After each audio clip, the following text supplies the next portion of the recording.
பிப்ரவரி 10 தேதிக்குள்ள கடைசி ஒரு மாசம் இருக்குது பாருங்க. திமுகவுக்கு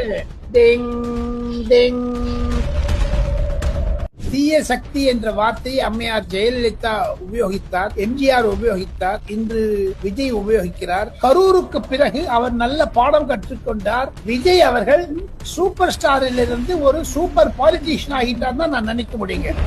கரூரிலிருந்து பாடம் படித்த விஜய் 2 பேர் நான் சொல்ல முடியுங்க. Udhayanidhi enemy number 1, Senthil Balaji enemy number 2 for Vijay. அடிச்சு போட்டு சொல்லாங்க. ஆனா வெளிப்படையா இதுதான் அப்படின்னு அவர் பேசாம இருந்ததுக்கு என்ன காரணம்? கோர்ட்ல கேஸ் இருக்கிறதுனால அதை பத்தி பேச வேண்டாம், டச் அண்ட் கோவா விட்டுருப்பாரு தவிர இன்னைக்கு பாருங்க ஆர்கனைஸ்ட் மீட்டிங்கா இருந்தது.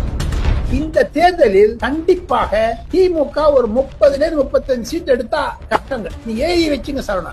30 35 எடுக்கிறதே சிரமம்னு சொல்றீங்களா சார்? ஸ்வீப்பா இருக்க போது பார்த்துட்டேன். ஏடிஎம்கே, டிவிகே, பாஜக இந்த மூவருமே 234 பங்கு போட்டுடுவாங்க. திமுக மீதி வைக்கிறது 35. அந்த 35 சூறாவளியில பாத்தீங்கன்னா காங்கிரஸ்லாம்